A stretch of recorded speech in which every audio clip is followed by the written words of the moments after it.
Welcome back to Local SEO Tactics, where we help you with tips and tricks to get your business found online. I'm your host, Jesse Dolan, here again with Bob Brennan. Howdy. And this is kind of a cool episode. This is number 50 Yeah. out of soon to be a million. Sure. Started this journey on the podcast here, probably almost 2 years ago, doing the Pat Flynn Power Up Podcasting. Talked about that before. Shout out to Pat Flynn. Yeah, if anybody's wanting to do a podcast, Yeah. best money we ever spent. Yep. Trying to jump into it, not knowing what you're talking about or how to even approach it would have been a nightmare. Probably would have spent 2 or 3 times as much time and energy trying to figure this out. But anyways, fast forward, here we are, episode number 50. Been doing them one a week. When we've been doing them, we had probably about a 10-month hiatus there. Yeah. In the middle, but back at it. And thank you guys for your support. We've been getting lots of good feedback. We're going to talk today about our first on-air question that we're going to air. Something we launched a few weeks back to get feedback from you guys and get you on the show, get your real questions out there for everybody. And just kind of a cool mark, episode number 50. And we're going to keep going forward on it in the coming weeks. In future episodes, maybe even more, we should say, we're going to start to release more than one a week. Hopefully, start maybe 2 or 3. I don't know what I can promise. We'll see. Yeah. Rhyme and reason what we can do, but we're going to up the frequency, trying to keep the episodes short in that 15, 20 minute mark and get more content out there for you guys. There's just more stuff coming in, so we got to get more stuff going out to keep up with it here. So for this week, we're going to kick it off with, like I said, our first question. We'll get to that in just a second, but I would first remind everybody what the heck I'm talking about here. We're giving you the opportunity to submit your question for us to cover on the show. If you want to just put it in as text form, great. What we'd really like is for you to leave an audio message. And if you go out to localseotactics.com/questions, or just go out to localseotactics.com, bottom left corner, you'll see a link for submit a question. And in there, it's pretty clear directions. You type in your question, hit the button, it'll give you the phone number to call the phone number, record your audio, and you'll be famous, shortly thereafter. Yeah. And if we do use your question on the show, we're going to send you a free t-shirt. So let's get to the first one that we have this week. And this will be the crux of the entire episode. We're going to take, Evelyn submitted the question here. We'll play it. We're going to take that question, answer it, and then kind of break it out in a few different ways. Some questions she didn't necessarily ask, but kind of branching off on the topic. So hopefully you guys enjoy. So let's get into it. We'll play the audio here from Evelyn, and we'll jump right back here. Here we go. Hi, this is Evelyn. You guys are awesome. I wanted to know if you think that having a background image on a website that is continuous on every page is considered SEO friendly, or is that a big SEO no-no? All right. So number one, thanks, Evelyn, for submitting your question. We've got some more queued up. Hers came in last week at the time of this recording, and I thought it would just be a great first one to talk about. So we'll just kind of start right off the bat to frame up what she said. I was putting a background image on your page and using that on every page. So there's a couple things that I want to dissect, and her question was very specific, so I'm going to answer it specific, and we can get into some different examples here. So from the get-go, is it a SEO no to use the same background image on the page, on every page? Generally speaking, no. Just as a blanket statement, you're not going to get penalized for doing that. But there's definitely some SEO best practices where I think you can do that maybe in a little better way. But Evelyn, you're not going to get in trouble, or you're not going to get pushed down the rankings just on the fact that you have the same background image on every page. But like I said, let's unpack that and dissect that a little bit closer, because there's the devil's in the details here, right? So number one, the size of that image would be something I would question. So if you were to say, I have this image, it's kind of sizable and it makes my page load slow, is that a bad idea to have that on every page? Well, then obviously, yes. How do you know if your background image is slowing your page down? There's lots of online testing tools for speed. Some are good, some are bad. A good tried and true is the webpage speedtest.org. We talk about that every time we mention speed testing on the show here. Go out to that, and it's going to show you the exact order and how long it takes different elements on your website to load. It does it in 3 passes, so it gives you all the data. And so first part of the question there is, if your image you're using in the background is a fast image or a smaller image, something that doesn't slow your website down, then go ahead and use it across the board. Now, another part of that is it a stock photo or is it an original photo? In recent episodes, we've talked, and other SEO chatter out there is Google's getting very good at identifying stock images versus, your own unique images. It's not bad to use a stock image, but the point is Google can see the difference, right? So if Bob and I are competing, if we have the, all things being equal, if he's using original artwork and original photos on his website and I'm not, Google's going to see that difference and possibly give Bob better ranking. Excuse me. Just showing that he has more credibility or, more authority as a website. So that'd be one thing. Make sure it's a fast image, a good loading image. And then if it can be a unique image, even more so where it's safer to use that. Now, another one would be this isn't so much from an SEO standpoint as it is directly user experience, which can translate to SEO. Because if you're getting a lot of, pogo sticking, people jumping back out, not giving you good click-throughs and good traffic on your site, that can translate to kind of poor SEO, if you will. And what I mean by that is if it's relevant to the page. If you're having one background image on every page, we talk like auto repair, right? As an example a lot. If you're landing on a page for radiator repair, but you're showing somebody doing an oil change, or working on a semi truck or something, whatever, not related. Right.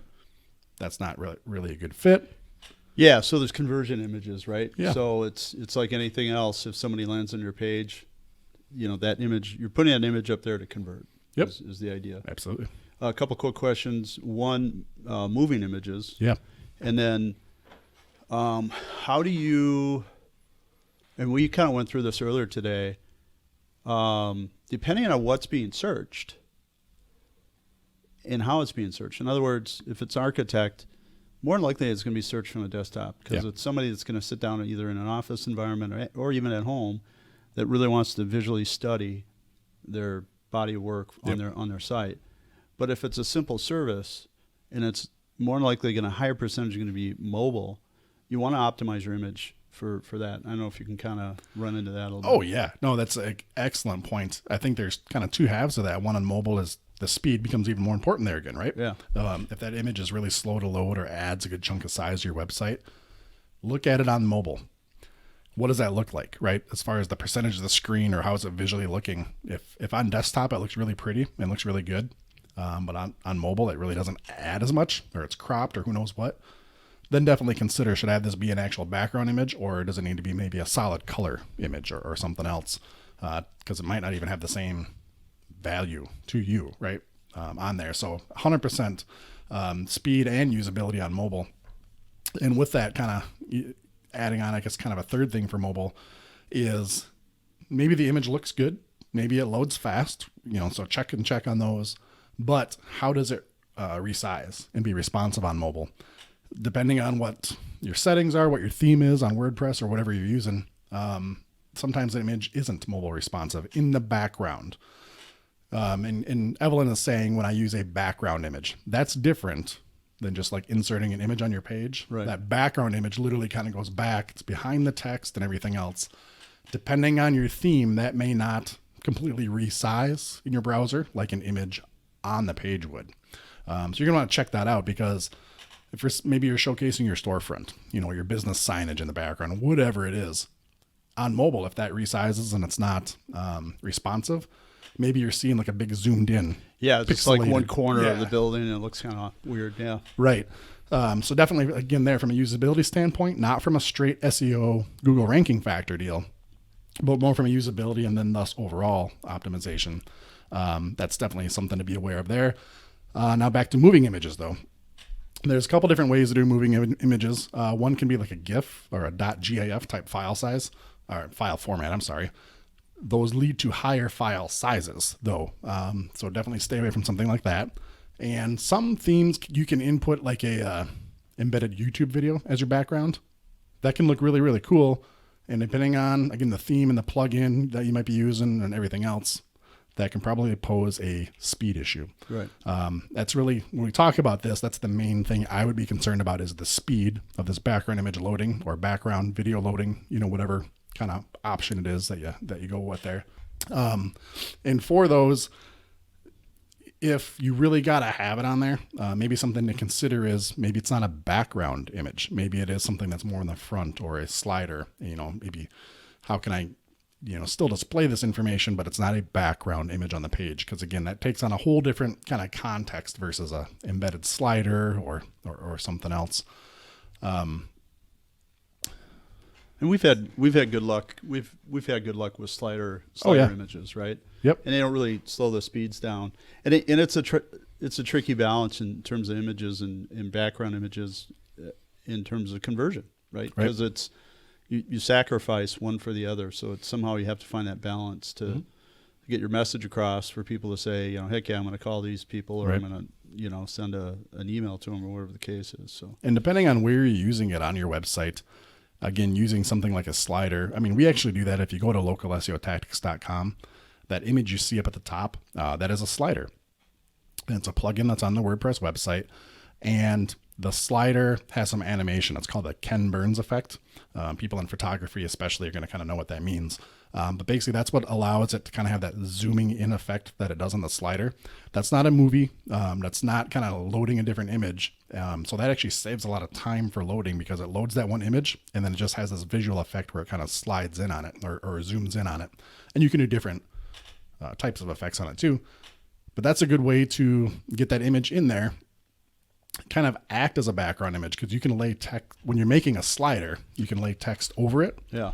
Now, if you needed that quote background image to be in the middle of your page or further down the page, then possibly depending on your setup, you can insert that slider down there. Again, a little bit off technically on what Evelyn's asking, because this isn't like a full page background. Right. But just different ways to maybe accomplish the same thing with speed in mind and SEO friendliness in mind. But definitely a slider. And when you're using the slider, kind of a couple points to wrap this topic up, you can use this visual effect that we're talking about, kind of in lieu of a video or in lieu of animation. You can have the image itself, just have the effect. And then also you can use it as the background image. You can lay text, you can lay other images over the top of this if you wanted to as well. So just kind of from a practice standpoint, I lean towards sliders, for all the things you were asking about, all the things I just stated, over a background image. And I tend to not use background images on sites as much as possible, opting again for sliders or like solid blocks of color for the background instead of an image. We will use like a background image sometimes in a footer area. Maybe if you don't want like a full-on slider, you just want a little, not a graphic like you'd think of a picture, but maybe it's more of like an artwork, type of a background or a collage, but not an entire page generally as a rule. So hopefully, Evelyn, that answers your question directly and maybe even gives you some ideas on how to go some different directions. But just to reiterate, from a pure SEO standpoint, you're not going to be penalized from having that same one. It's not like duplicate content or anything like that, especially being that it's a background image. If your question was reframed up saying if I use the same image embedded in the page, included in the page content, that'd be a little different because you're just using the same image over and over. But when it's a background image, it kind of has a little asterisk here for some of the rules. So I hope that helps. Did you have anything else you wanted to add? No, just want to add, if that doesn't answer your questions or you have even more questions, feel free to reach out to us. We'd be more than happy to answer them as best we can. Heck yeah. Evelyn, if you do call in again and leave a new version, you're still only getting one t-shirt though. We're not going to hand out t-shirts for every time you're on. So. And do we know Evelyn's size at all, or? No, that's details we're going to have to work out. I didn't get that from her. Let us know your size so we get you the right and shirt. where to ship the darn thing even too. Right. So, so just for everybody else again, submit your questions. We'd love to have them. Great talking points. We can come up with things that we know people are mentioning out there, people are asking us, and industry kind of things that are happening. But to hear it in your own words, to play it on the show and then dissect it is something I'm pretty excited about, and it kind of brings a different wrinkle to it. So hopefully you guys like that. If you want to be a part of it, localseotactics.com/questions and submit yours. The other shameless plug we got to give is, like always, the free instant SEO audit on the website. Yeah, it's good value. Yeah, absolutely. And quite frankly, if you wanted to test something like this too, throw some different images on there, background images, sliders, kind of do a quick before and after. If you want to kind of vet that out for different solutions we're talking about, you can use that tool for really anything you can think about for checking your SEO score or competitors, like we always say. So localseotactics.com, top right corner, yellow button, instant SEO audit. Click that and see how your website scores. So that's about it for this week. We'll get into our 5-star review of the week. And who do we got here this week is Bill, I think it's Widmer, if I'm saying that correctly, Bill, I hope. Bill says, amazing. I've been doing SEO for over 4 years and have a site getting over 100,000 monthly search traffic and still learn things I didn't know on this podcast. Absolutely amazing. If you're doing local SEO, this is the podcast for you. That's super cool. I think this is the first one we've read where it's somebody that's had some SEO chops. Yeah, those are good numbers, Bill. Yeah, for 100,000 site visits a month, regardless of your industry. It's pretty awesome. If we're able to teach you a few things, that's super cool. Bill, if you got a question or if you want to throw some things at us too, again, just like Evelyn, take advantage of that. Right. Love to hear what you have to say for trips, and we're not obviously the be all to end all to SEO. Gosh, no. So we're learning stuff every day. We're just trying to kind of distill it down and get it out to. So. And to that point, I don't think anybody. No. There's very few people that are true experts because Mr. Google is. Right. Exactly. They change it all the time. That's all we're doing. We should call it SEO or Google optimization, really, right? So. Right. All right. Well, I think that pretty much does it for this week. Hope you guys enjoyed that. And I shouldn't even say this week because we're going to be rolling out multiples. Yeah. A couple of weeks. We hope 2 to 3 weeks. You have to get used to that. So hope you enjoyed this episode. There you go. Stay tuned for the next one. We'll catch you guys next time.